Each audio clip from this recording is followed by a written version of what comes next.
નમસ્કાર વિદ્યાર્થી મિત્રો, લિબર્ટી સ્કૂલ ભાભર દ્વારા આયોજિત ઓનલાઈન ક્લાસમાં આપ સૌનું સ્વાગત છે। ચલો તો વિદ્યાર્થી મિત્રો, આપણે ધોરણ 11 બાયોલોજીમાં આપણું જે પ્રકરણ ચાલે છે એમાં આગળના ટોપિક તરફ વર્ણનને સમજીએ। છેલ્લે વિદ્યાર્થી મિત્રો આપણે ફૂગ વિશે સમજ્યા, ફૂગની રચના, પ્રજનનને વિશે સમજ્યા। હવે આ ફૂગને જે જુદા જુદા વર્ગોમાં સમાવેશિત કર્યા છે એ વર્ગો વિશે આપણે स्टेप बाय स्टेप समझवानी कोशिश करिए। तो विद्यार्थी मित्रों, फूग में सर्वप्रथम फाइकोमाइसेटिस प्रकारनी फूग कयो छे? फाइकोमाइसेटिस।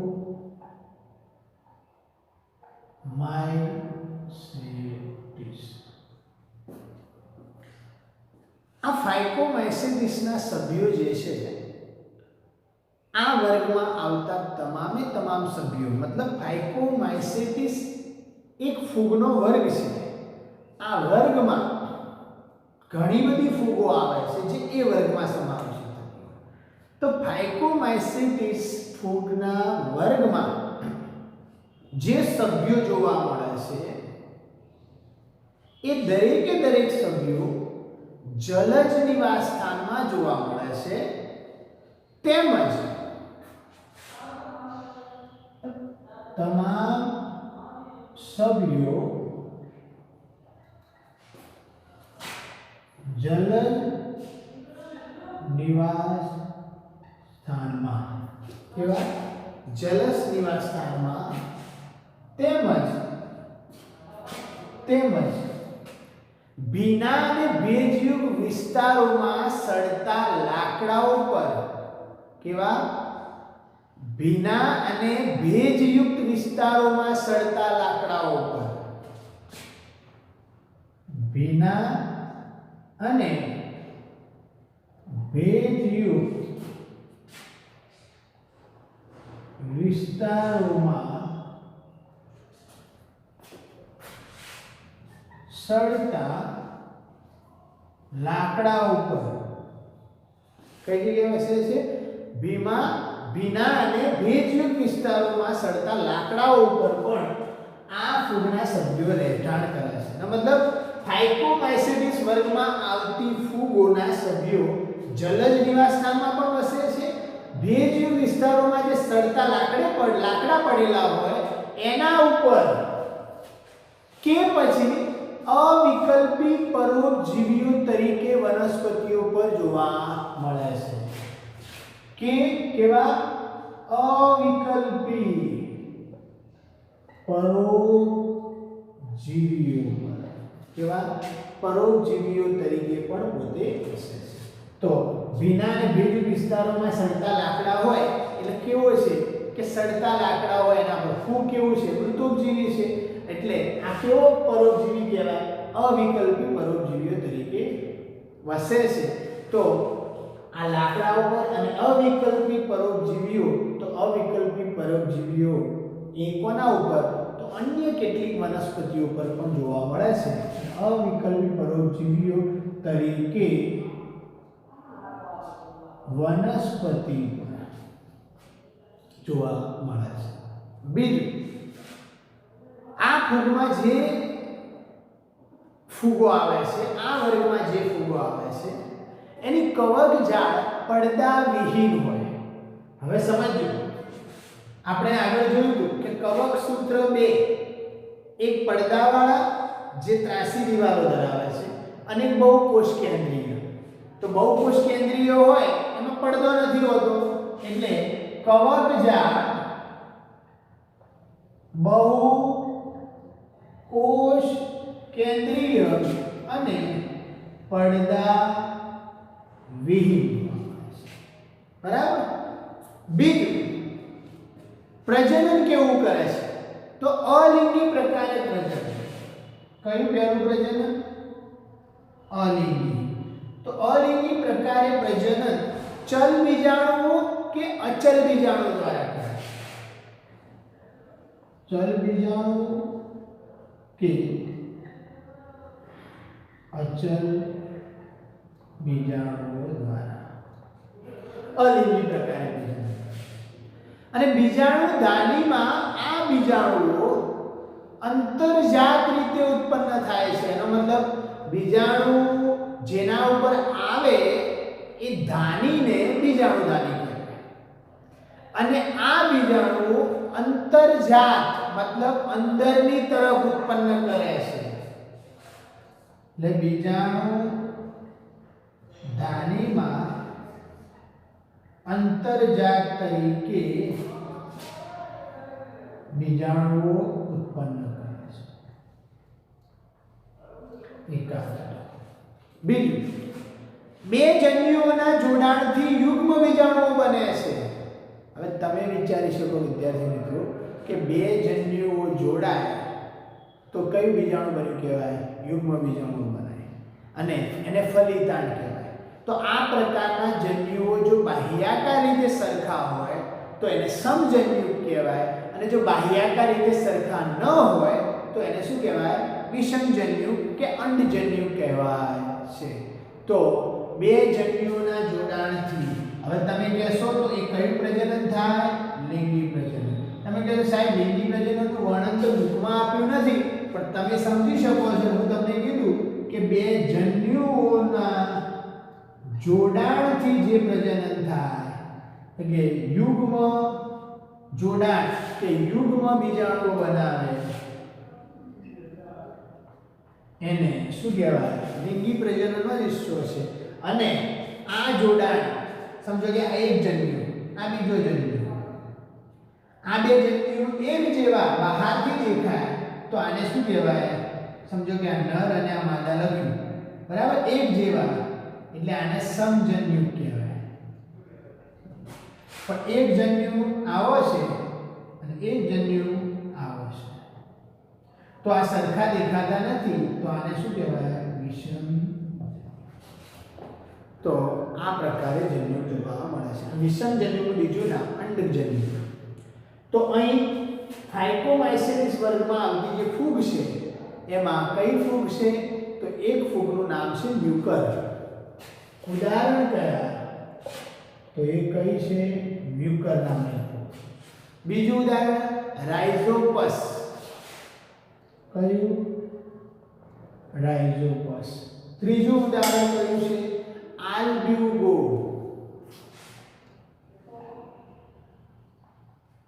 આલ્બ્યુગો. તો વિદ્યાર્થી મિત્રો આ રાઇઝોપસને બ્રેડ મોલ્ડ પણ કહેવાય છે. કહેવાય છે બ્રેડ મોલ્ડ. અને આલ્બ્યુગો જે છે એ રાઈ પર થતી પરોપજીવી ફૂગ છે. આ ત્રણ ઉદાહરણો કોના છે? ફાઇકોમાઇસેટિસ વર્ગમાં આવતી. હવે વિદ્યાર્થી મિત્રો આપણે બીજો વર્ગ જોઈએ.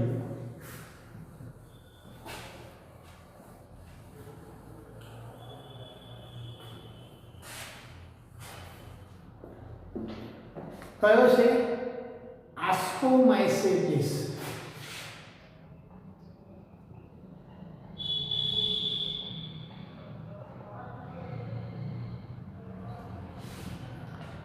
તો સામાન્ય રીતે આ જે વર્ગમાં સમાવેશિત ફૂગ છે એ બધી ફૂગ કોથળીમય તરીકે જાણીતી છે. કયા તરીકે?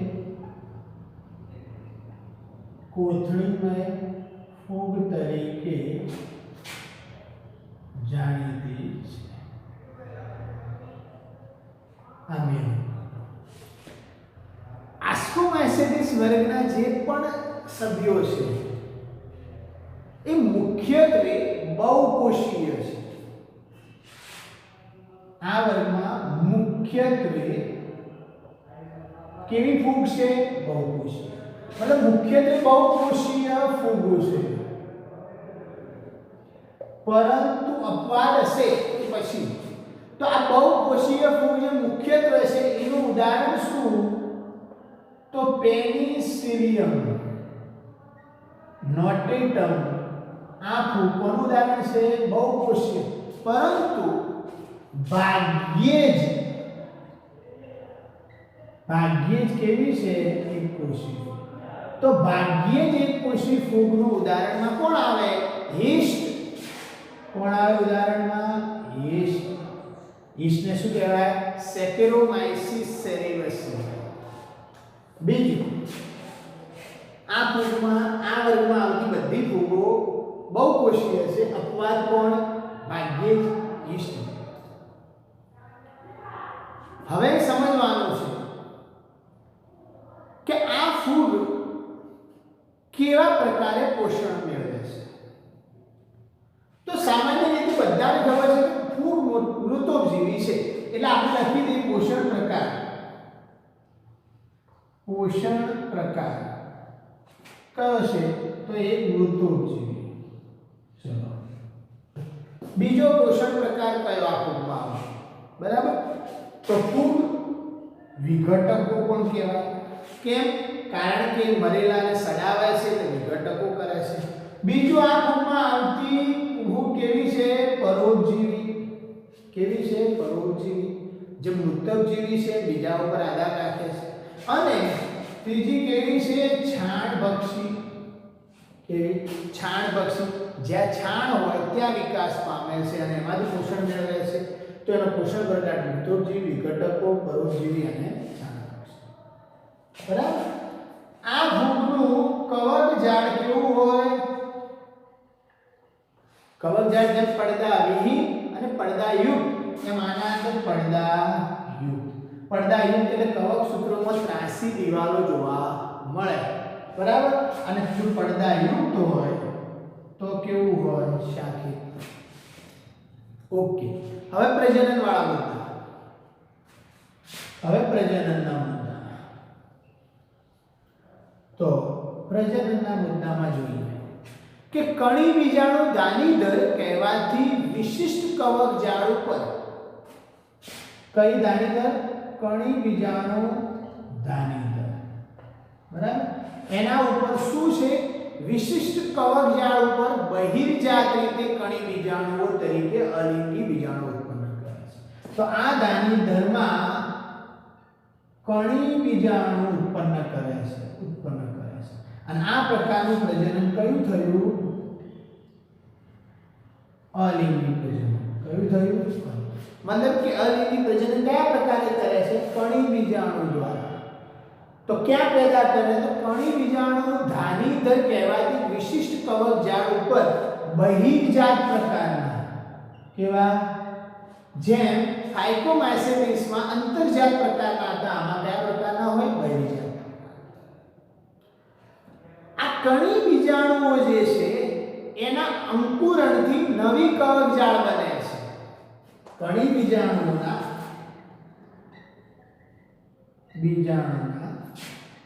અંકુરણથી નવી કવક જાળ બને. શું બને? નવી કવક જાળ. હવે આ દાનીદરની વાત આવી, મતલબ કે દાનીઓ હશે. દાનીઓ એટલે કોથળી જેવી રચના જેના અંદર વસ્તુ આવેલી હોય. તો કોથળી જેવી દાનીઓમાં અંતર્જાત રીતે, સમજજો, કોથળી જેવી દાનીમાં કયું પ્રજનન થાય છે? પહેલા તો યાદ રાખો, લિંગી પ્રજનન થાય છે. આ કયા પ્રકારે? કણી બીજાણુ નિર્માણ કરે તો અલિંગી પ્રકારે. કણી બીજાણુ દાનીદરમાં વિશિષ્ટ રચના કહેવાતી બહિર્જાત કણી બીજાણુ ઉત્પન્ન થાય છે અને આ પ્રકારના પ્રજનનને અલિંગી. કેટલીક ફૂગ આ પ્રકારે પ્રજનન કરે છે અને કેટલીક ફૂગ આ વર્ગમાં આવતી ફૂગ છે લિંગી પ્રજનન પ્રકારનું પ્રજનન કરે છે. કેવી રીતે? તો કોથળી જેવી દાનીદર આવે છે અને એના અંદર અંતર્જાત. કેવા? આ કયું? બહિર્જાત. આ કયું? અંતર્જાત રીતે લિંગી બીજાણુઓ નિર્માણ કરે. કયા બીજાણુઓ? લિંગી બીજાણુઓ નિર્માણ થાય છે. જેને લિંગી બીજાણુઓ હોય, કાં તો એને કણી બીજાણુ કહેવાય, કાં તો એને દાની બીજાણુ કહેવાય છે, કાં તો એને આ જે બીજાણુઓ છે એ બીજાણુઓ શું કહેવાય? લિંગી બીજાણુઓ. જેને દાની બીજાણુઓ પણ કહે છે. તો આ દાનીઓ વિશિષ્ટ પ્રકારના ફળકાયમાં ગોઠવાયેલી હોય છે. શેમાં ગોઠવાયેલી હોય? ફળકાયમાં. તો આ દાની ફળકાયમાં ગોઠવાયેલી અને આ ફળકાય છે એમાં દાણી ગોઠવાલી હોય તો આને શું કહેવાય? આને ફળકાય નહીં તો શું કહેવાય? ફળદાનિકાય કહેવાય છે. તો શું કહેવાય? ફળદાનિકાય. ઓકે વિદ્યાર્થી મિત્રો, આના આધારે તમે સમજી શકો છો. અને આ એસ્કોમાઇસેટિસના ઉદાહરણ કયા? એક ઉદાહરણ તમારી બુક પ્રમાણે આપણે યાદ રાખવાના છે કારણ કે પરીક્ષામાં પૂછાય છે. તો એક છે એસ્પરજીલસ. કઈ છે? એસ્પરજીલસ. બીજું વિદ્યાર્થી મિત્રો, બીજું ઉદાહરણ છે ક્લેવીસેપ્સ. ક્લેવીસેપ્સ. ત્રીજું ઉદાહરણ છે વિદ્યાર્થી મિત્રો ન્યુરોસ્પોરા.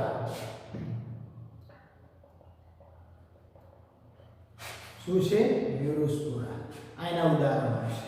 અને છેલ્લે જૈવ રસાયણ અને જનીન ક્રિયાવિધિમાં આ ન્યુરોસ્પોરા બહુ ઉપયોગી છે. કોના અંદર? જૈવ રાસાયણિક બનાવવામાં અને જનીનની ક્રિયાવિધિના અંદર આ ન્યુરોસ્પોરા બહુ અગત્યની છે, એટલે કે આપણને ફાયદાકારક છે. અને કાળા રંગના મોરેલ્સ અને પીળા રંગના બફર્સ એ એવી ફૂડ છે કે જે ખાવા લાયક છે. કાળા રંગ વાળી અને પીળા રંગ. કાળા રંગ વાળું કોણ છે? તો મોરેલ્સ. અને વિદ્યાર્થી મિત્રો પીળા રંગ વાળું કોણ છે? તો બફર્સ. આ ઘટકો કેવા છે? ખાવા લાયક છે. અને ખાવા લાયક છે એટલે સ્વાદિષ્ટ છે, સુસ્વાદુ વાનગી તરીકે માનવામાં આવે. જેવી રીતે મશરૂમ, બિલાડીનો ટૂંક જેને આપણે મશરૂમ કહીએ છીએ, મશરૂમ મસાલાની આઈટમ ખાઈએ છીએ, એમાં આ પણ એક ખોરાક છે ખાવા લાયક. તો વિદ્યાર્થી મિત્રો આપણે ફૂડ સૃષ્ટિમાં એસ્કોમાઇસેટિસ અને ફાઇકોમાઇસેટિસ વિશે સમજ્યા. નેક્સ્ટ લેક્ચરમાં આપણે બેસિડિયોમાઇસેટિસ અને ડ્યુટરોમાઇસેટિસ વિશે સમજીશું. તો આજના લેક્ચરને આપણે પૂરું કરીએ. આપણે નેક્સ્ટ લેક્ચરમાં મળીશું. Thank you.